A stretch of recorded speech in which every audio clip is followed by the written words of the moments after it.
Hi, I'm John Maxwell. When the top companies in the world are looking for trainers, speakers, and coaches, there's one name that stands above the rest, and that's Maxwell Leadership. Our certified team members have gotten proven results for companies all over the globe, and our reputation, I'm proud to say, is second to none. Some of our members have risen to the top of their profession, including the one you're going to meet today. I proudly introduce you to my friend Bob Fabian Zinka. Welcome to the... Hi, my name is Chris Robinson. I'm a speaker, business strategist, and executive vice president of Maxwell Leadership Certified Team, and I would love to speak for you.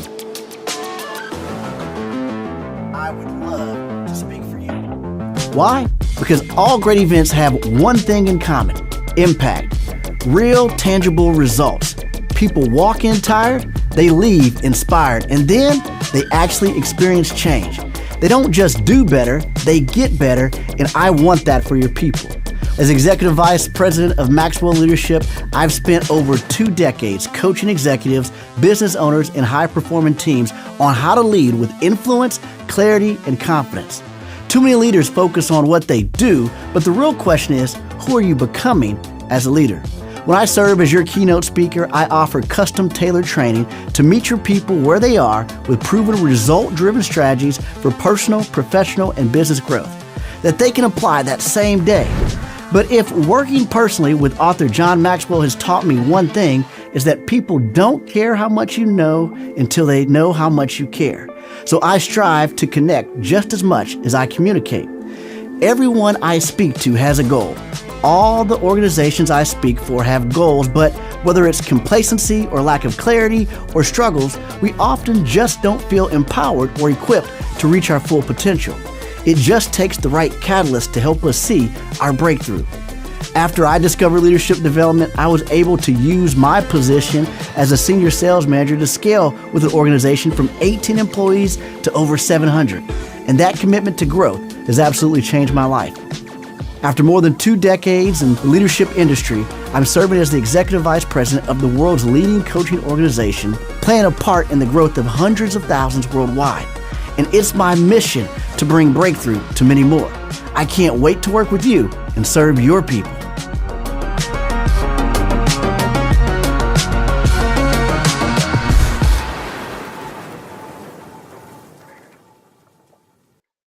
All right, everyone, I'm so very excited. Today, I have my mentor, the man, the legend, Chris Robinson. Really, he doesn't need any introduction whatsoever. He's running, like you just saw in the clip, one of the world's premier organizations for leaders, certifying coaches, speakers, and trainers, including yours truly.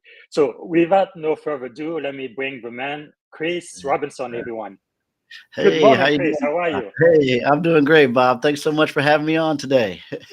Wow, your story is so inspiring. And part of this podcast, I have about 30,000 people who are connected with me and another 33,000 who follow me on LinkedIn. And if you add the second degree connection, it comes to about 4 million potential viewers for this. But the people I am mostly focused about are the aspiring leader in technology, which I was a CISO in Silicon Valley, but also in the military, right?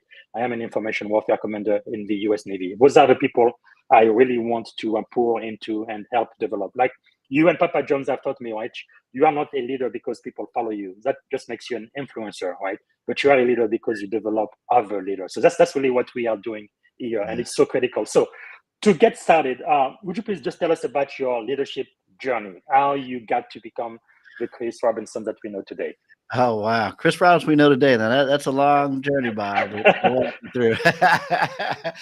But really, my leadership journey started, at a very early age. I was fortunate to kind of, I wouldn't say stumble into leadership development in my early 20s. I was about 20 years old when I was actually a salesperson for an organization. And I was just really trying to figure out, how do I get promoted on the job? I was making a good income. I was doing well, but I wanted to go to that next tier. I had the desire to be a manager. I wanted to be a leader inside the organization. So I began taking courses that a church was offering at the time.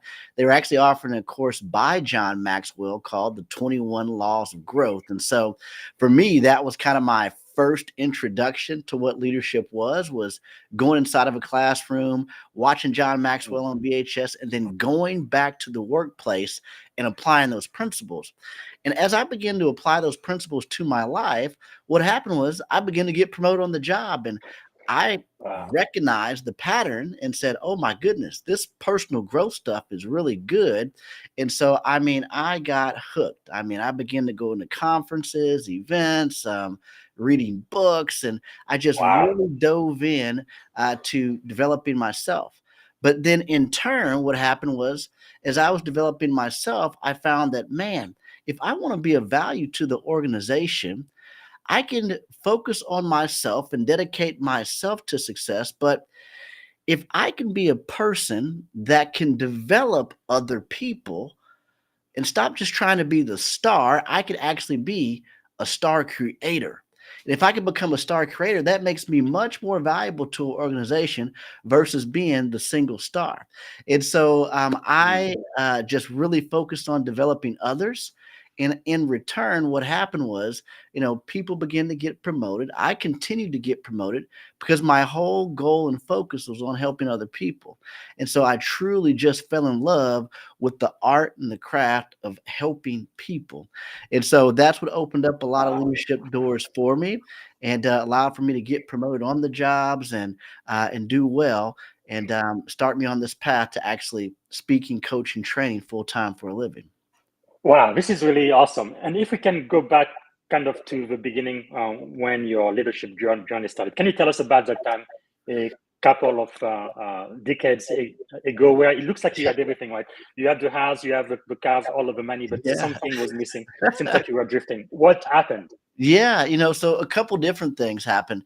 So I did very well getting promotions, going through utilizing these principles. And then I wanted to take that step out on my own. I had the Midas touch that I thought in my 20s, because you got to think at age 21, I was making a high six-figure income all throughout my 20s. So, I was a young guy thinking, oh man, I can do well. If I can do this, I can do that. I went out and I started another business and left that job. And turns out that I didn't have the Midas touch. Things went wrong. I had that company fail. I had another company that failed. And then I had accumulated all these things, the common things. I had the cars, the BMW, a Hummer. I had built a house from the ground up. And I had found myself at a place where I was 2 business failures in. And I found myself at a place where I didn't know what to do next. But Bob, here's where I found myself at a place of not complacency at the time, but at a cry for complacency.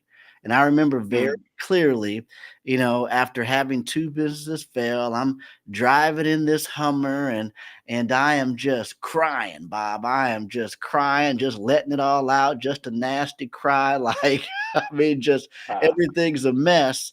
And I remember pulling up behind this F-150 truck, and it had this little silver symbol on the back of it. And it was a fireman's seal. Now, by no means am I saying a fireman's job is a normal job. But in my moment of pleading and crying, I'm asking God, why can't I just have a normal job? Now, again, fireman's job is not normal by any stretch of the imagination, but kids growing up saying, hey, I want to be a fireman. I want to be a policeman. I want to be a doctor. I want to be a lawyer. And I want to be an entrepreneur.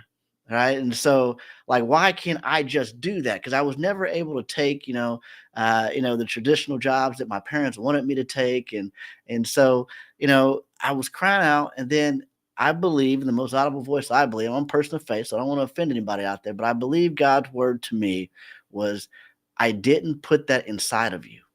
Wow. And Bob, from that moment, I said, okay, I'm going to pursue what I want to do, which is helping people, adding value to people, becoming a speaker. And I just want to make an impact in people's lives. And so that was the impetus. And I'd love to say that, hey, from right then and there, Bob, everything cleared, the sky started, it was sunny, I had no more tears, and everything worked out, but it didn't. You see, the road only got harder when I recognized that turning point that I had a choice. So what happened after I got this clarity from God that was so good? What happened? Bob, I had to give up my house to foreclosure. I had to turn in the BMW. I had to turn in the Hummer. I had to make a conscious, intentional decision that I was not going to care what my path to success looked like to anyone else. And Bob, can I tell you that letting go of those things were an anchor in my life, but what they were meant to be was a stepping stone in my life. And I realized that if I had just tried everything I could, and if I had went back to the job, and if I had went back to do those things, and I held on to that stuff at that time in my life in my 20s would have been my pinnacle, and it was always meant to be my stepping stone. So now, of course, the things will exceed that. All right. And then you find out that the things don't matter. And what we're really looking for is not success, but we're looking for significance. And so I'm on the other side of that now, and it's all about significance. Well, we're going to have to come back to significance because you and I, we went to the Dominican Republic. I believe it was in 2021. I believe it was in May because it was my birthday, and that was just life-changing. And you had a similar experience with Papa John's when you went to Cambodia. Actually, you were one of the keynote speakers. Actually, before we get there, this is so exciting. We have so much to cover, not enough time. But can you tell us about how you were a foundational member for the John Maxwell team coaching program, which became the Maxwell Leadership, the premier coaching program in the world, now with certified how many people? 58,000. Yeah, just over 58,000 people. Yeah. Nobody else comes anywhere close. Can you tell us about kind of how you kind of help, being one of the founding coaches there to now that you are the EVP for Maxwell Leadership? Yeah, I came into the Maxwell Leadership program with just a desire to, I wanted to speak, coach, and train for a living, but I did not know how to monetize the soft skill of leadership development. Like I came from a sales background and, working inside of call centers, and I just I couldn't comprehend it. So I knew that I needed tools and resources. And then on top of it, as a speaker and a developing speaker, I didn't have a lot of content to start off with either. I mean, Bob, I literally had 10 minutes of content that I could go out and teach. And that was with an opening, a close, and 10 points in between, right? I was just excited and enthusiastic. And but I didn't have a lot of content. So I knew that I needed to join the team to be able to utilize some of John's content that we were licensed to use, to be able to get around some other speakers, coaches, and trainers, some people that had that desire to get to where they want to go. And then I knew that I needed some guidance. I knew that I needed support of someone that had already done what I wanted to do. And so I joined the team. And upon joining the team, I decided that I was going to just follow their process. I was going to be just smart enough, but just dumb enough to follow the steps that they were telling me to take. And, the process worked. I ended up building a business as a full-time coach and trainer and speaker. And then I would always come back to the Maxwell events. I was highly involved as a volunteer. I just knew that was my home. And in 2016, they asked me to be the first teaching faculty member for the team because of the results that I had. In 2018, they asked me to become the faculty president. And then in 2020, they said, hey, would you be the vice president of this organization? And I said, yes, all the way through. That is amazing, amazing, amazing. And before we continue, guys, there are a couple of people watching us now live on LinkedIn. Please let us know where you are joining us from. I see Kevin from Ridgecrest, California.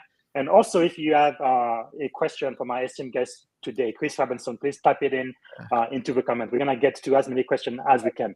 Now, Chris, man, we're already running out of time, but I want to know, I think one of the keywords, thank you for sending us the advanced copy for your book. And for those watching, we're going to tell you soon what you can do now to get a whole bunch of bonuses if you pre-order this book, which I believe will be a #1 New York Times bestseller. Yeah. So one of the key things that kind of jumps at you just reading the first 2 chapters is the word complacency. It looks like you've redefined what that word means. Can you tell us the story about kind of how you got there and what it really should mean to us now? Yeah, complacency, so the subtitle of the book is This is a High Achiever's Guide to Break the Chains of Complacency.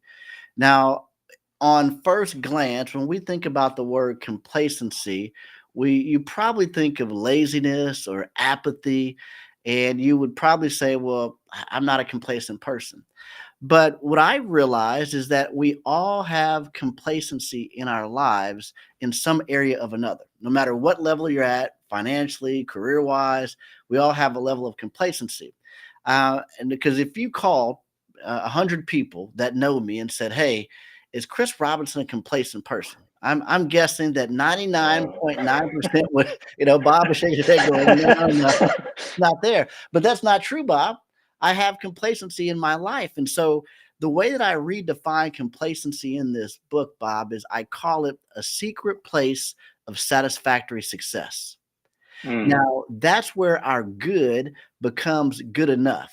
Now, when we're developing in something or trying to become proficient in something, like we give it all of our effort, like we're trying to learn it, we're trying to develop, and we get to about 80%. And then at about 80%, in order to get that next 20%, it really takes a lot of work. And oftentimes we don't want to do the work to actually fulfill our potential. And so we will get good at something, but our potential is much greater than our good. And so the gap between our good and our potential is great. And so we all have complacency in our lives, and we have to figure out where's that secret place of satisfactory success. So what you pulled up there earlier there was we have a free assessment that you can take called the Complacency Assessment Profile. And it gives you not only where you're at right now in complacency, but it gives you action steps in order to move forward. So that's a free assessment that you can take, and that's going to add value to your life. But Bob, I realized this complacency where it really hit home with me was about a year and a half ago. I was with John Maxwell. John Maxwell and I went to the country of Cambodia. We were going there to speak at a conference. It was going, you got to think, in 2011, I'm just trying to get in the room and, I just want to, learn. And now I'm flying to the other side of the planet with John Maxwell. There's only 2 speakers on the agenda that day, John Maxwell and me.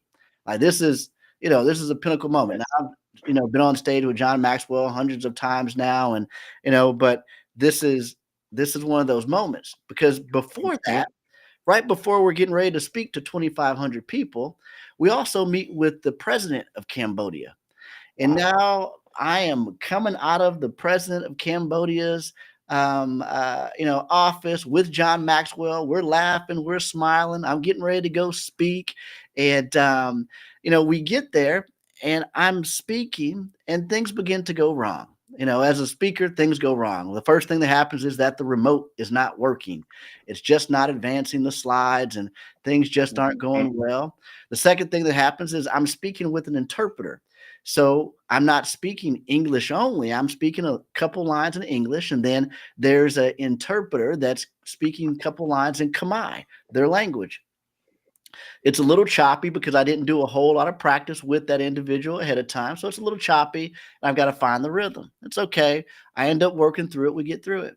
Then my slides finally come up, and typically when I speak internationally, there's an English slide and there's a native language slide. Well, in this country, their language has to go above any other language. And so my slides, instead of them being separated, now it looks like, you took all the letters from Scrabble, threw them up in the air, and then just put them on my slides. Yes. That's the way it looked. All right. So things are going bad, but I've spoken thousands of times and I'm going good. Well, I am get through the presentation. The presentation is good. I have a line of people lined up and they're telling me how great the presentation was, how good it did, how it impacted them. But then I go and sit down and have dinner with John Maxwell and a few other people. And I say to John Maxwell, hey, could you give me some feedback on my presentation today? And he says, oh, no problem. And he begins to list them, Bob. 1, 2, 3, 4, 5. He gets to around 10, 11 different things. Right. The things that I did wrong, Bob. and he gets to 10 things I did wrong. And in fact, the table begins to talk about all the things I did wrong. And I'm sitting here looking at this list. And I look at the list and there's nothing on there that I do not know.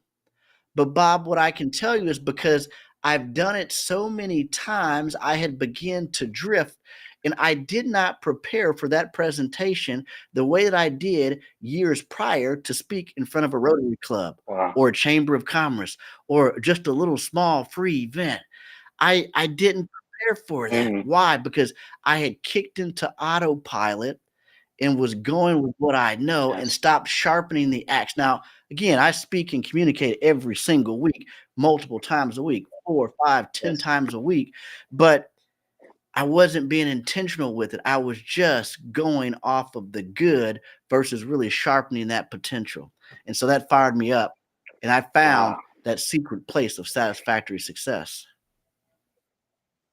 Yes, complacency. That's how you define secret place of satisfactory success. So definitely for those starting on their leadership journey now, which is my biggest focus, right? Aspiring military and tech leaders, they definitely need to get a copy of the book. But even those who've been studying leadership for a long time, even masters like yourself, sometimes you do need to be reminded. But also, as you mentioned, I've taken the test. Let me go back there. Here it is, complacency assessment. The link is already in the chat for everyone. If you go to drift to drive quiz, right? Drift to drive quiz.com. You can take this test, because one thing is you may be even successful at a certain level, but you can always improve, right? There may be another area in your life where you may not be doing so well. I took the test myself last week, so I know exactly what my mentor, my coach, told me to do in order to improve. But I really urge everyone to do this right now. And I also want to recognize Daniela, my coach. She's on the call right now. She's the number one female content provider for risk and resilience in the US on all social media. So thank you so much for being here. And again, for those who are on the call live, if you want to ask a question to my guest, Chris Robinson, please do it right now. And I'm going to try to get to your question as much as we can. So back to you, Chris. So from the experience you had, I feel like probably the most central message from your book, right, which again applies to not only people who are starting their leadership journey, but those who've been doing this for a very long time, are the 7 steps, right? The 7-step framework to go from drift to drive. So I don't know if we're going to have time to go through every single step, but maybe you can just salt it a little bit, just give us a little preview. And people absolutely need to purchase your book. Maybe we just give them 4 Right. or 5, and then they need to buy the book to get the other 2. So, I'll be quick, Bob. I'm gonna give the people all 7 yes, sir. because I want these 7 steps known. Whether you get the Yes, book sir, or not, you need please. to know these 7 steps in order to go from drifting to driving and really get back on track. The 7 steps are really simple. The first step. And also, how did your experience kind of inform was 7 steps? How did you come up with that framework, which is really revelatory and again Yeah. apply to anyone Yeah, and so the everyone? framework it applies to anything. I've applied this framework to pickleball. I've applied this framework to golf. I've applied this framework to business. I've applied whatever area that you want to grow. You can use these 7 steps to grow in. Now, the first step really helps you just define that starting point, and the first step is clarity, and that's simply asking yourself the question: what do you want? What do you want? And I think a lot of people are so busy, so moving forward, so distracted by social media and all the different things that you're actually doing things and going after things that you actually don't even want. So I think everyone needs to start with clarity is the first step, is because you cannot have what you cannot see. And so we want to get clear on what it is that you want, and then everything else begins to line up behind it. The second step in the process is what we call the gathering phase. And that's where we begin to gather information about what it is that you want to grow in the area that you want to grow. So for me, if I'm trying to improve as a communicator, well, I'm going to begin to gather resources that are lined up specifically with that thing of which I want to move towards. So as a communicator, I would get books. I would start watching videos and programming YouTube to send me, videos that are lined up on communication. I'm going to listen for audiobooks. I'm going to look for courses. I'm going to look for conferences that are specific to the thing that I want to learn. But I want to gather all that information. Now, the third step is, I think, critical because now we have to filter the information. In the past, your success was dependent upon the information that you had access to. Today, it's about filtering the information that you have access to because we have so much information that leads to overwhelm and causes you to stop, not even drift. You come to a complete stop because you just have so much information overload. The fourth step is Mm. guidance, Bob. We all need to have a guide, someone that's where we want to go to help us get there. Everything that I've ever achieved anything of significance in has been as a result of having a guide in my life to help me in that area. And we talk about how to get those inside the book. The next phase, Bob, is relationships. It's about being around like Mm. minded people that are going the direction that you want to go. And there's something that happens when you eliminate proximity, meaning that, hey, you're not just Yes. hanging out with the neighbors. You're going to go meet with somebody on the other side of the world, or you're going to go meet with somebody in a different Mm. state or another part of the town virtually because they share a common thread. And so when you get around like-minded people, that's Yes. critical. And of course, action is a big one, Bob. That's the next step. Is number 6 is action. You have to take action. You have to do something. Don't fall into the trap of just gathering information, being clear on what you want, and getting stuck in doing nothing. You have to learn a little Yes. bit and then you have to do a little bit.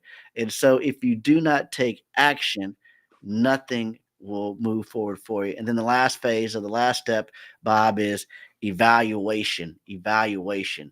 Taking time to reflect on the Wow. results that you have and seeing what you can do to change it.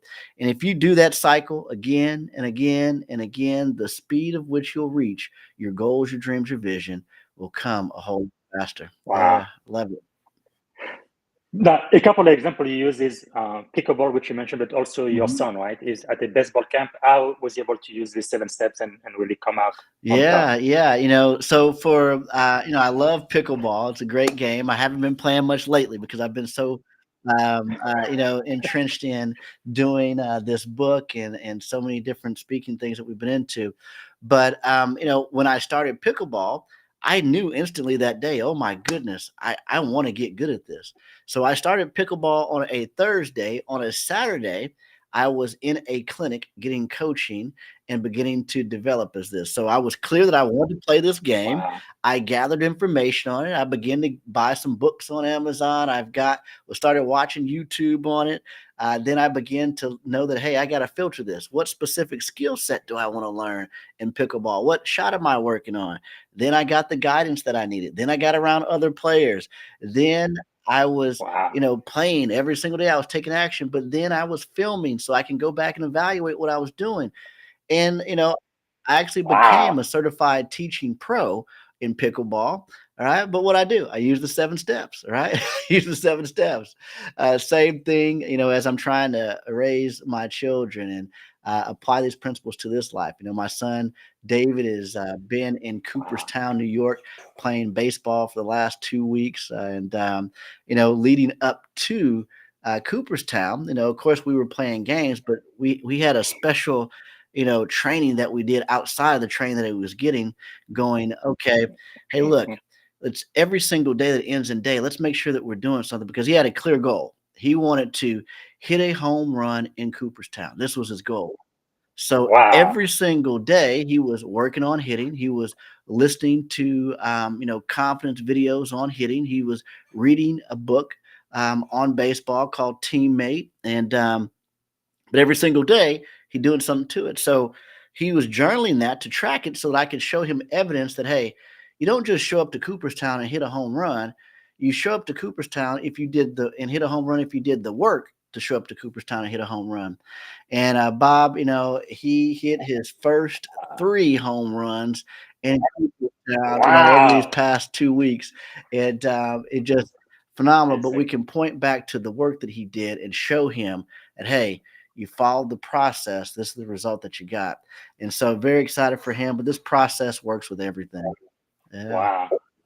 That is quite amazing. If you have time, really quickly, maybe we can talk briefly about the trap for each one of those. Going back with step one, clarity, but also from from what you just said, especially again for the aspiring leaders, military and tech leaders out there, two things that are very important. One is focus, right? From everything Chris Robinson talked about, you need to be able to focus. There is too many distractions in the world right now, especially with the internet and now with AI, just way too much information. So you need to be able to focus and say, what is important and what do I need to do? Because I believe it was Warren Buffett, right? The probably the most, the best investor of all time. He said, his number one superpower is the ability to say no. He says no to everything that doesn't align with where he wants to go and what his goals are. And that makes it very, very easy for him to just focus and do what he does best. So I think it's definitely somewhere as a leader you have to be. And then number two, Chris also talked about consistency. It's not just doing it one time and you're done. It's like doing it over and over and over again until you see a result. No, usually people think you are a success overnight, but that's not true. You've been doing the work for a long time, and then all of a sudden people see your glory and the result of what you do. Right? There's like a compounding happening, but you do have to be very, very consistent. So, Chris, thanks again for taking the time. I'm so glad you're here. So if we can go briefly about the trap for each one of those steps, starting with step one, clarity. What's one of the so traps when it there? comes to clarity, the trap for that one is really, confusion by, overthinking. If you're not clear on what you want, so if you lack specificity, it leads to confusion, and confusion leads to complacency. So you have to be crystal clear on that. So the trap for that one is just confusion by overthinking. A trap inside a gathering is accumulating noise instead of wisdom. A lot of people, they love to gather information. They're like, oh my goodness, Chris, yes, I'm a good gatherer. All right. But here's the thing is that you can get fat. You can get overweight on consumption of personal growth, right? There's a point of which you need to consume it, you need to gather it, but you've got to get it out. And so don't just be an over gatherer by doing that. The filtering, the trap there is really delayed decision making, because what will happen is when people begin to gather, they don't layer their learning. And if you don't layer your learning, and what I mean by layer learning is that everything lines up. So what you needs to line up with what you read. And so many years ago, Bob, I switched from, asking successful people the question. I used to ask them all the time, well, what are you reading right now?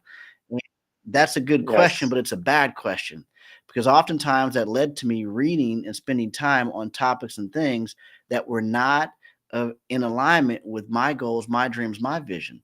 So I stopped asking people what they were reading, but how they read, and that shifted everything.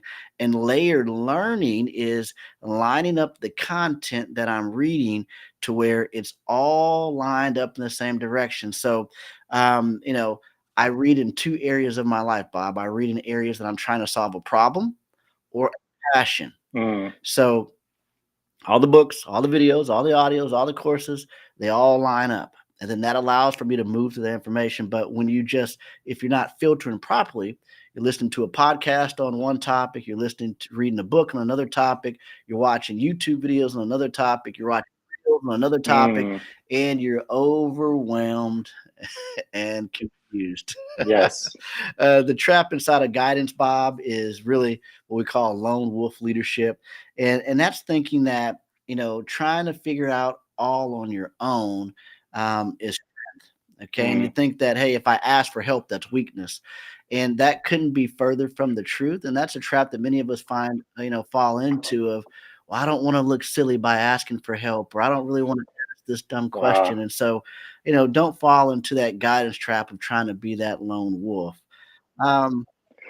Actually, Chris, we have a question on LinkedIn from Daniela McCoy from New York. She's saying, kind of related to this, can you talk more about proximity and who you surround yourself with? I am working on developing my personal board of advisor. I am in the stage of determining who to ask or who do I want to surround myself with. Yeah. So you got to be highly intentional in that. So when it comes to proximity of people, if you're looking for guides and mentors, there's two ways to get a guide or mentor: either seek to serve or pay to play. Okay. Meaning that you're either going to pay someone to get proximity to them. You're going to pay them to be your coach, your mentor, be a part of their program, etc. Or you're going to serve that individual so you can get proximity. So what can you do, or what skill set do you have, or how can you add value to that individual that gets you access and proximity, not to take from them, but to give to them because you just want to get in the room. And then when it comes to, peers, that's simply being intentional about, hey, who are the people that I want to be around and be like, and where are they hanging out? All right. What conferences, what events, what fitness facilities, what clubs, what private groups, are they a part of? And again, am I willing to pay to be a part of that group? One group that I'm a part of is a exotic car club. I'm a part of an exotic car club. I love, the supercars, and, there's a fee and a membership and an application that had to be paid thousands of dollars just to be a part of this club. But I knew that I wanted to be around these types of owners. Okay. These are business owners. These are professionals. These are, exotic car owners. Hey, I'm intentional about that. Same thing for speaking. That's how I ended up with Maxwell Leadership. I wanted to be around other speakers. What that required? That required an investment, yes, of thousands of dollars to be inside the room. But then now I'm around the room of like-minded people. So there's pay to play and there's seek to serve. But be intentional about who it is that you want to be around.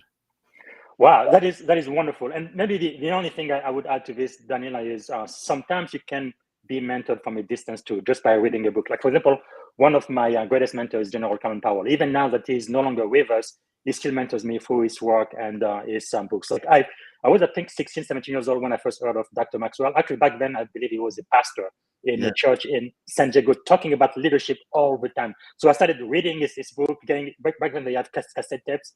My kids don't know what that means these days, but yeah. So I've been mentored from him. He didn't know my name. We never were in physical proximity, but he was my mentor. He was my guide. And then I finally met him face to face. I believe it was 2007 at the Church of the Island in Birmingham. But anyway, and then later I was a member of the Maxwell Leadership Coaching. But anyway, and then the other thing I want to add to this too is it's very important, like Chris said, to really invest in what you prioritize, right? One of my mentors, Brian Tracy, says you need to spend at least 3% of your income. It doesn't matter if you only make $1 or $5,000 a year. It doesn't matter.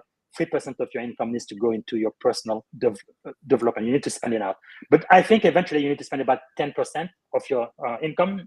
When I started this, back when I was 17, 18 years old, I was only making maybe $15,000, $17,000 a year. Now I make a lot more than that. So 10% of my income now is a lot. And I need to find ways to spend that money. And things like Maxwell Leadership Training and Curriculum, those are the places where you need to be. You need to be in the room where decisions are being made. Anything else you would like to add to this, Chris? Yeah, no, you're absolutely right. Investing in yourself is the best investment that you can make. And I think a lot of people oftentimes are scared to make that investment in themselves outside of traditional schooling. They're scared to do that because of maybe perhaps failures in the past or things that didn't work out. But here's what I found, Bob, is that I've never lost a dime in business. I've never lost a dime in business, but I've paid a whole lot of tuition, right? A whole lot of tuition.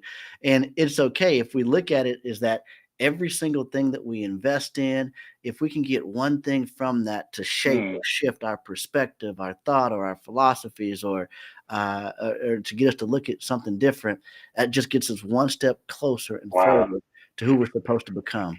Yeah. That is awesome. So let's take a quick break here. This is what we are here to do. I want everybody to go to drifttodrivebook.com. It's in the comment, drifttodrivebook.com. And I want you to pre-order the book. And you can pre-order from everywhere books are sold, right? Amazon, Barnes & Noble, Simon Schuster, Target, Walmart, anywhere and everywhere. But the most important thing is once you purchase the book and you get your receipt, you're going to get an order number. I want you to come back to drifttodrivebook.com and to fill out this form. It takes you like 5 seconds. And Chris, what are they going to get? What bonuses are you giving away? I think you are crazy, Chris. You are completely out of your mind. What are you giving to my audience once they purchase your book? Well, the first thing that they'll get is they're going to get early access to the first 2 chapters of the book. So they're going to get the first 2 chapters of the book before they come out, because the book doesn't come out till September 2nd.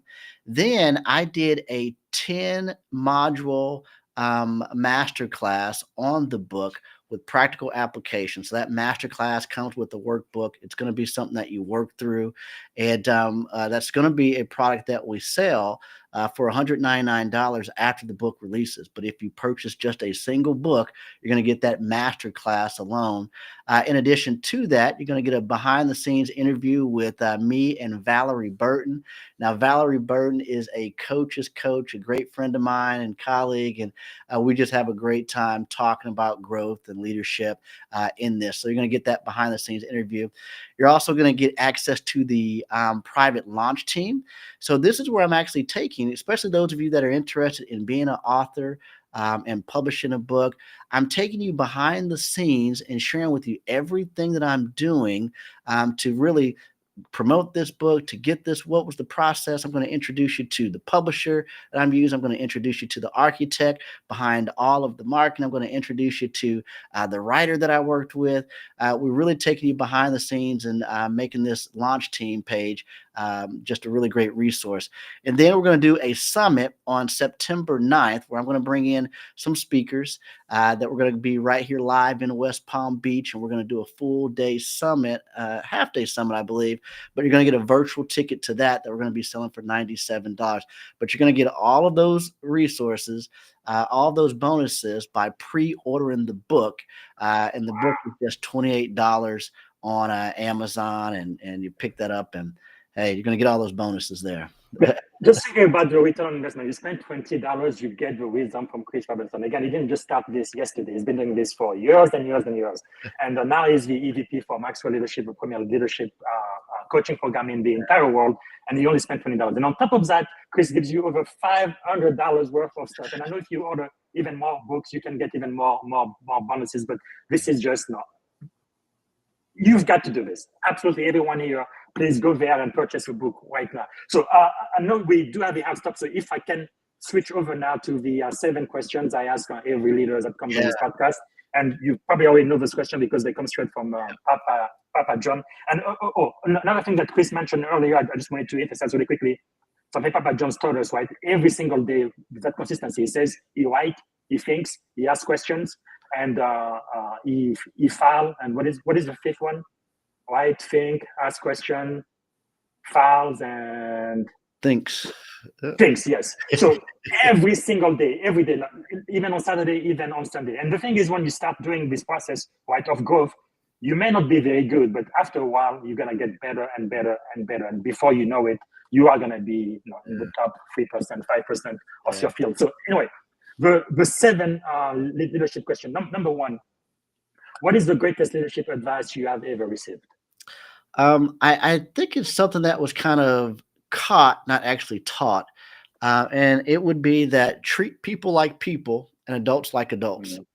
Wow. I think if you could follow that, if you do nothing else and you follow that philosophy as a leader, you'll go a long way as a leader. So treat people like people and adults like adults, and you'll lead a long time. Wow. And something Chris just said, right? It was caught, not taught. And to catch anything, you have to be in the room. So hopefully you're going to be at IMC, you're going to be in the room where there are leaders, where you can even, through osmosis, just get principle inside your brain. That happens all the time. But you do have to be in the room, and you do have to invest. Okay, number 2, what is the greatest investment you have ever made in yourself, Chris? Oh, my goodness. Personal growth. If I go back to the greatest investment, it was the $25 that I spent to go take a course by John Maxwell on VHS. Okay. And I call it the greatest because it was the first. Now, the greatest, it's not the greatest in amount or money, but it was the greatest because it was the start. So some people that are watching today, hey, this investment in the book From Drift to Drive or the 15 Laws, that $25 investment could be the greatest because it's the start of what it leads to. Yes, and I remember Papa Maxwell, he also said, yes, and I think back then maybe $700 on the cassette program, which he said in time it gave him over $1 million just from what he learned back then. And back then, he spent $700 for a cassette program, but he was maybe only making like, I don't know, $300 a month or something. So that was a huge investment for him. But again, it paid off over and over and over again. That is wonderful. Okay, number 3. what is the greatest fears that you were able to overcome, and how has failure shaped your life? Yeah, I wouldn't call it. I don't know if I've overcome it because I've got to live this out the rest of my life. But one of my greatest fears is, um, you know, not having a gap between who I am on stage and who I am in person. And Mm. so I want that to be the same. And so who people see me as on person, on stage, I want to be that person off stage as well too. And who I am off stage, I want to be that person on stage. And so my biggest fear is that there's a gap between that. And so because I've met many of the, many speakers and coaches and authors, and they're one way on stage and then a different way off stage. And so I want that gap to be the same. And John Maxwell's really modeled that well for me. Absolutely, integrity and character, and that's why leaders like Maxwell, when they come in a room, they pretty much change it. I think it changed at the atomic level because he lives what he preaches. Wow, that is powerful. And how has failure shaped your life, Chris? I know we only look at the shiny thing, everything you've accomplished in books and all of that, but I'm sure everyone who's very successful today has had to go through failure in order to get there. Anything you can say about that? About failure itself? Yes. Yes. Yeah. How failure has shaped your life? Yeah. Well, I think that it's the only way to shape life. I think that so many people are scared of failure on this side and success on the other. But really, in Yes. reality, it's failure in front of you, success behind it. So it's Wow. becoming comfortable and confident enough to try something and fail and know that it's okay. Like there's usually no consequences of failure besides what you think people are thinking about you or what it is that you're going to say. So, like, remember, if you go back to what I said earlier in my path to success, is like I had to come to a point to where I did not care what anybody thought of what my path to success looked like. And so, I was failing at the time. I had failed businesses. I was repossessed cars and foreclosed house.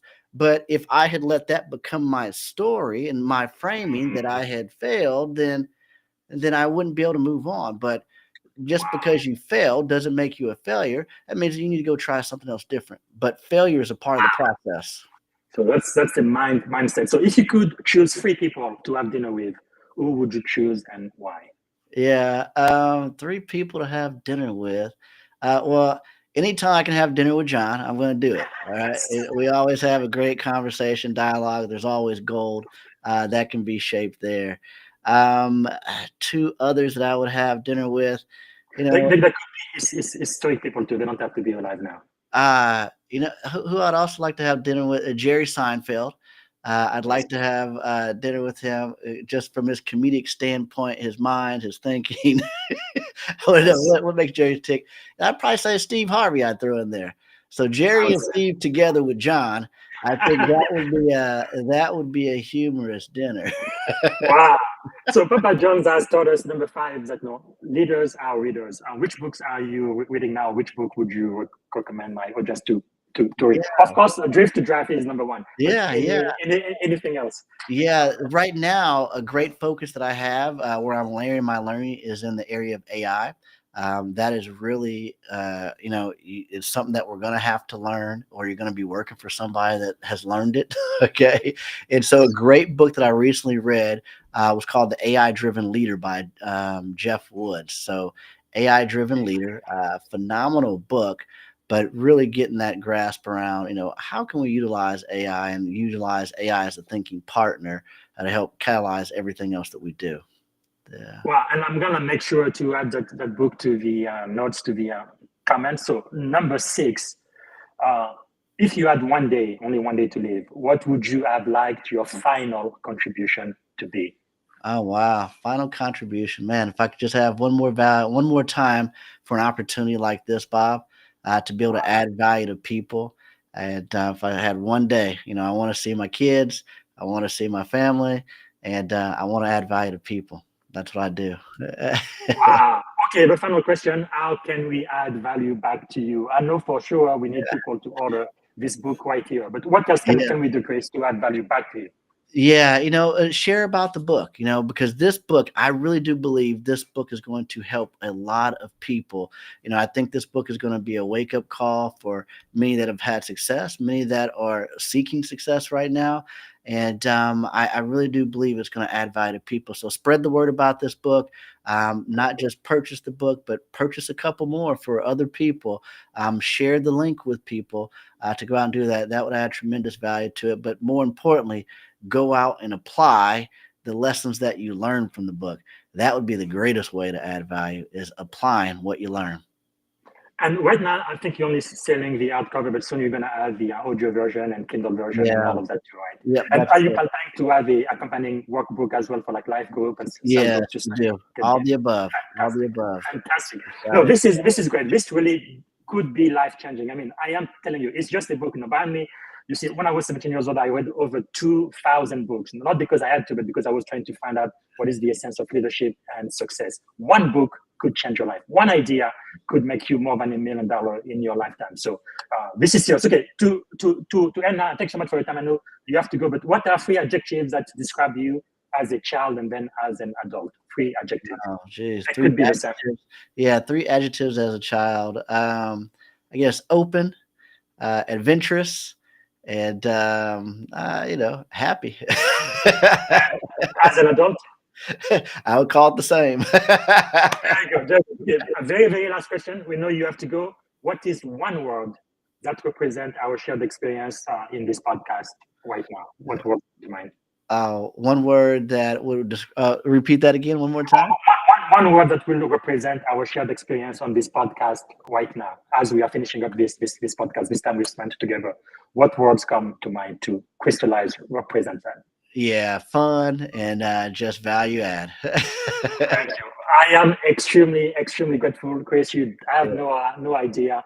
I think this is going to be the most popular episode on my podcast ever. I've been doing this for about 3 years now. But thank you so much for your time. And I know you have to go. But again, everyone, we want this book to be #1, right? New York Times bestseller #1. That's exactly what we are looking for. And again, thank you so much. And any last word, anything you want to say, Chris, before we end this podcast? Okay. No, Bob, thank you so much. Thank you. Wow. This is absolutely amazing. Thank you for listening to the Leadership and Success Podcast with your host, Coach BZ. If you like what you heard, please subscribe to our channels and come back for more wisdom nuggets on how you may develop into a better leader and achieve greater levels of success. Leadership is the most critical skill. The world will always need leaders to lead others, deploy the next disruptive technology, or execute a business strategy. You may as well decide on counting yourself among the 21st century leaders. See you right here next time on the Leadership and Success Podcast with Coach BZ.